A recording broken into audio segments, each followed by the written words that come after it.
Nick Cannon, one of the most fertile, I guess you wouldn't call him fertile, you'd call him prolific maybe, you'd call him very active and busy, celebrities out there. He's got something like 10 kids with almost as many babies mama. Is it baby mamas or babies mama? Is it like a attorneys general? I don't know. I'm not totally familiar with that culture. Anyway, Nick Cannon is discussing how complicated it is to go buy Christmas presents. It's almost the holidays. And thanks to me, the world now has 8 billion people. But my job's not done. It's time to do some online Christmas shopping. And based off the baby mama to kid ratio, we got a whole hell of a lot of gifts to buy. Let's go.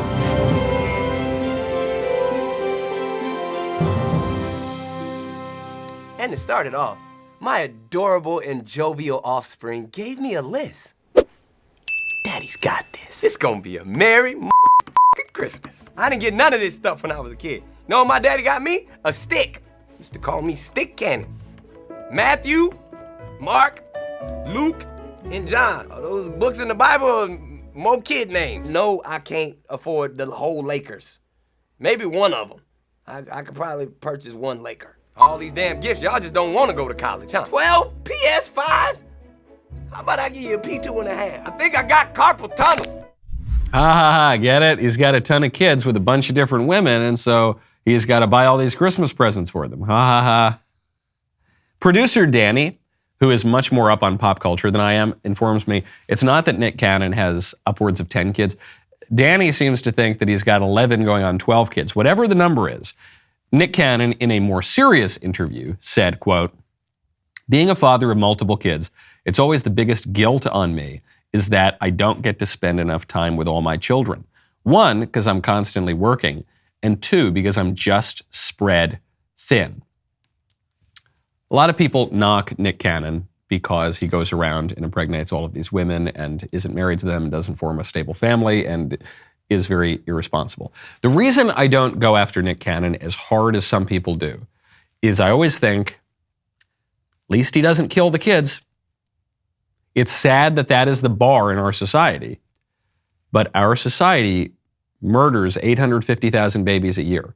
So if you don't kill your kids, you are already starting at a higher place than that baseline in our culture, and I genuinely give Nick Cannon credit for that.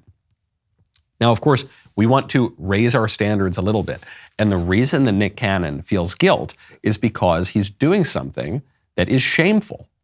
He is intentionally depriving children of a stable family, okay? You are supposed to have children within the context of marriage. Marriage is the lifelong union, the perpetual union of a man and a woman, of a husband and a wife, for the good of the spouses and the sake of the generation and education of children. Lots of people, this doesn't totally work out, or they make mistakes and they later come to repent it, and I get it. It's a very fallen world. People have blended families and all these sorts of things. But repenting and trying to make the best of a bad situation in a fallen world is very different from intentionally creating the sort of chaotic and disordered circumstances that will continue to spread in that fallen world, okay? And Nick Cannon seems to be very much in the latter category. It's not just that Nick Cannon had a wild kind of early life and now he's settling down with a family and trying to do right by the rest of his kids that he had wronged. It's the opposite. He's still knocking up all of these different women and he's telling jokes about it. And it reminds me of a line from Chesterton. Chesterton pointed out that the problem of the modern world is not that it's too evil, but that it's too good. Except it's good in a way, not where the virtues all work together to give you a flourishing society. It's good in the sense that people take one virtue and they just pursue that relentlessly and they ignore all of the other virtues. That the virtues have been separated and they're wandering around aimlessly and recklessly. So Nick Cannon, as I gave him credit at the top, he's not killing his kids. He recognizes that it's a good thing to have kids, and it is. A lot of elites in our society don't realize that. People like Bill Gates, especially Bill Gates, because he's obsessed with trying to reduce the number of kids that people have.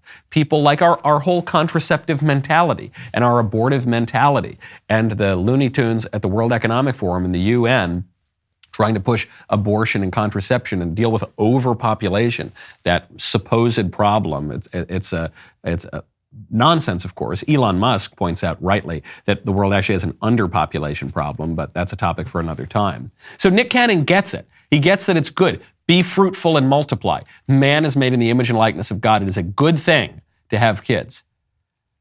But he has divorced that virtuous insight from all the other virtues, which is it's good to have families. Children have a right to their natural father and mother joined together in marriage. Children have a right to be conceived in the conjugal act within the context of marriage.